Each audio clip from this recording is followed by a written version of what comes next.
अस्सलाम वालेकुम। आज का जो हमारा टॉपिक है वो है nucleophilic substitution reaction. When a substitution reaction involves the attack by nucleophile the reaction is referred as SN और nucleophilic substitution reaction. S stands for substitution and N for nucleophile. अब इसमें दो टर्म्स यूज़ हो रही हैं, एक substitution है और दूसरा है न्यूक्लियोफाइल।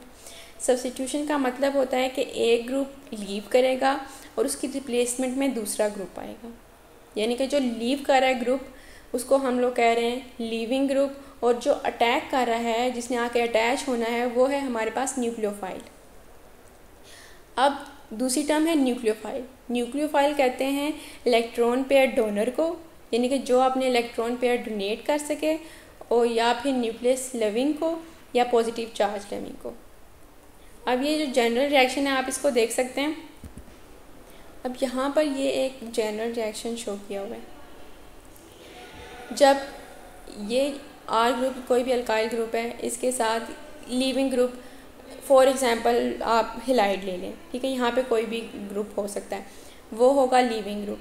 जब हमारा न्यूक्लियोफाइल अटैक करता है तो ये जो लीविंग ग्रुप है ये लीव कर जाएगा और ये न्यूक्लियोफाइल जाके इस लीविंग ग्रुप की रिप्लेसमेंट में जाके अटैच हो जाएगा, ठीक है, और फिर हमारे पास जो है जो प्रोडक्ट बनेगी वो सब्स्टिट्यूशन प्रोडक्ट होगी। नेक्स्ट अगर देखें तो हमारे पास ये जो न्यूक्लियोफिलिक सब्स्टिट्यूशन रिएक्शन है, इसके हमारे पास दो टाइप्स होती हैं, एक SN1 रिएक्शंस और दूसरा आता है हमारे पास SN2 रिएक्शंस। इस लेक्चर में हम SN1 रिएक्शन पढ़ेंगे। SN1 reactions stand for unimolecular nucleophilic substitution. अब S का मैंने आपको पीछे बताया कि ये सब्स्टिट्यूशन के लिए है, N न्यूक्लियोफिलिक के लिए है, और 1 यहाँ पे स्टैंड कर रहा है यूनिमोलिकुलर के लिए। यानी कि यूनिमोलिकुलर का मतलब है कि इसमें एक मॉलिक्यूल इन्वॉल्व है।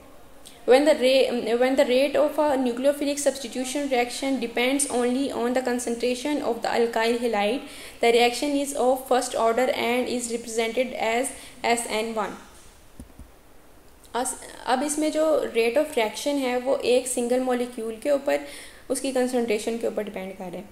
यानी कि इन्होंने एग्जांपल दिया अल्काइल हैलाइड की। अल्काइल हैलाइड यानी कि हमारी जो सबस्ट्रेट है उसके ऊपर इसका रेट ऑफ रिएक्शन डिपेंड कर रहा है, और ये जो रिएक्शन है ये फर्स्ट ऑर्डर रिएक्शन होगा। इसका ऑर्डर ऑफ रिएक्शन जो है वो फर्स्ट ऑर्डर है।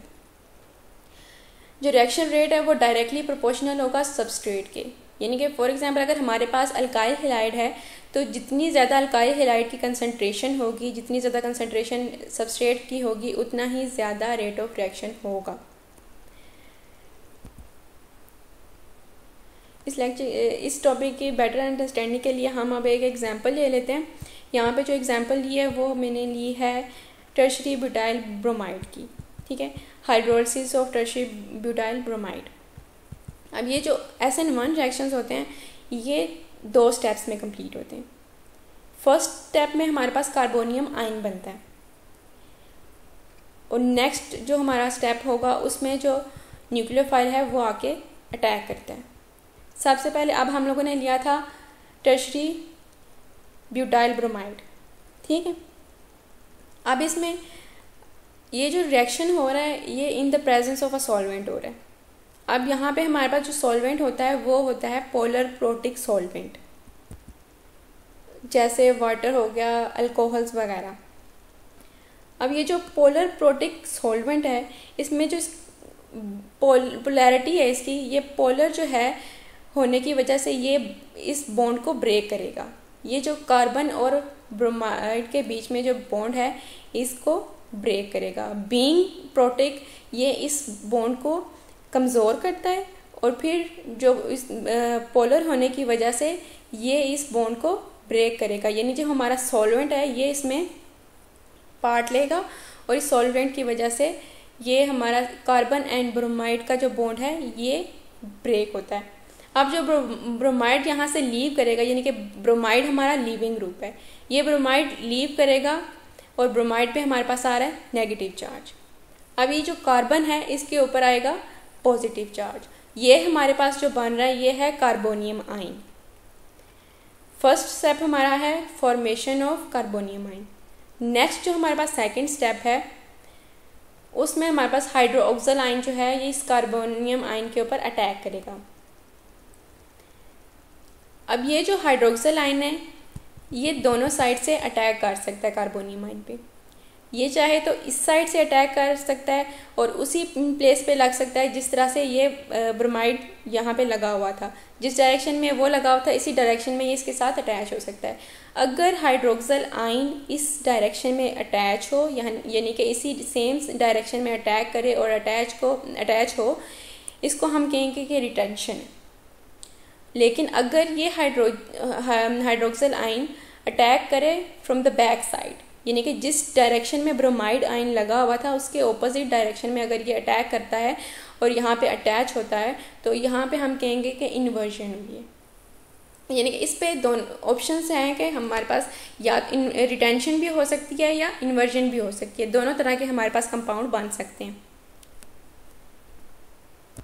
अब ये जो यहाँ पे हमारे पास होती है कि इन्वर्जन भी हो सकती है, रिटेंशन भी हो सकती है, SN2 में ऐसा नहीं होता। SN2 में सिर्फ इन्वर्जन होती है। ये हमने एग्जांपल लिया है एक एलिफेटिक चेन। नेक्स्ट हमारे पास आप एक एग्जांपल कर लें एरोमेटिक कंपाउंड की। यहाँ पे एक एरोमेटिक कंपाउंड की एग्जांपल दी हुई है। जनरली जो न्यूक्लियोफिलिक एरोमेटिक सब्स्टिट्यूशन होती है वो सब्स्टिट्यूशन रिएक्शन होता है जिसमें जो न्यूक्लियोफाइल है वो डिस्प्लेस करेगा एक गुड लीविंग ग्रुप को एरोमेटिक रिंग के ऊपर। ठीक है, कोई भी एरोमेटिक रिंग ले लें। अब यहाँ पे मैंने एक एग्जांपल दिया आपको, ये आप 2 स्टेप में रिएक्शन प्रोसीड कर सकते हैं, अपने पास रफ वर्क में कर सकते हैं। ये एग्जांपल है बेंजाइल हैलाइड की। ठीक है, ये रिएक्शन हुआ है, इस रिएक्शन ये in the presence of ethanol हो रही है। ये भी पोलर प्रोटेक्ट सॉल्वेंट है, इसकी प्रेजेंस में ये रिएक्शन हो रहा है। इसके 2 स्टेप्स आप अपने नोटबुक पे कर सकते हैं प्रैक्टिस के लिए। नेक्स्ट हमारे पास हैं कुछ प्रॉपर्टीज़ जो SN1 रिएक्शन की होती हैं। ये प्रॉपर्टीज़ जो हैं ये आपको SN2 से डिफ्रेंशिएट करने में हेल्पफुल होंगी। फर्स्ट प्रॉपर्टी क्या है? SN1 reactions are unimolecular reactions.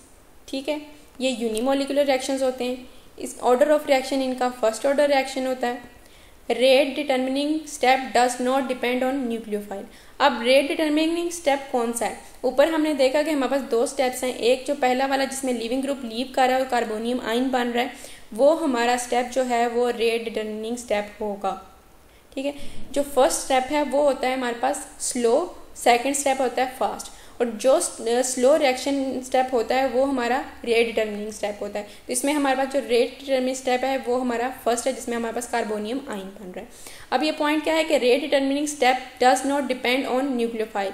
अब ये जो है न्यूक्लियोफाइल के ऊपर डिपेंड नहीं करता। पीछे आपने देखा है जो रेट ऑफ रिएक्शन है वो किसके ऊपर डिपेंड कर रहा है? वो सबस्ट्रेट के ऊपर डिपेंड कर रहा है, यानी कि हमारा जो अल्काइल हैलाइड था उसके ऊपर डिपेंड कर रहा था। Then rate determining step depends on formation of carbocation. ठीक है, रेट डिटर्मिनिंग स्टेप क्या है? फर्स्ट है हमारा, यानी कि फर्स्ट वाला जो स्टेप है उसमें क्या बन रहा था? कार्बोकेटाइन बन रहा था। तो अब ये जो रेट डिटर्मिनिंग स्टेप है ये फॉर्मेशन ऑफ कार्बोकेटाइन के ऊपर डिपेंड करता है। अब कुछ केसेस में ऐसा होता है कि कार्बोकेटाइन की रीअरेंजमेंट भी हो रही होती है, लेकिन जो रेट डिटर्मिनिंग स्टेप है वो उस रीअरेंजमेंट के ऊपर इन्फ्लुएंस नहीं करेगा, उसके ऊपर डिपेंडेंट नहीं होगा, फॉर्मेशन ऑफ कार्बोकेटाइन के ऊपर डिपेंडेंट हो।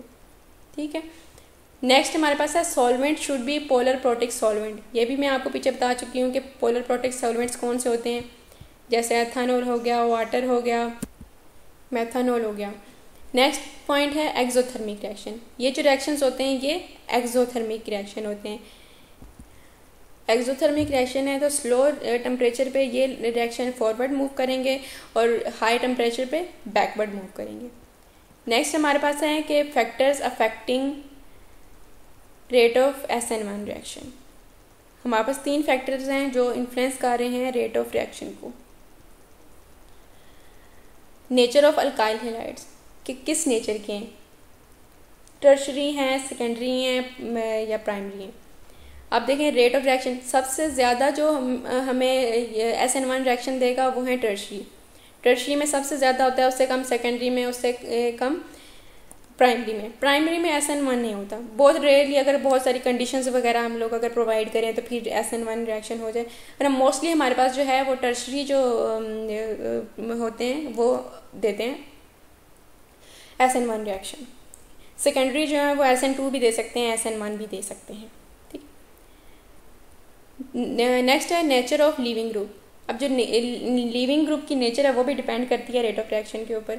जितनी इजीली लीव करेगा लीविंग ग्रुप उतना ही रेट ऑफ रिएक्शन ज़्यादा होगा। देन है नेचर ऑफ सॉल्वेंट, कि हमारे पास पोलर प्रोटिक सॉल्वेंट होना चाहिए।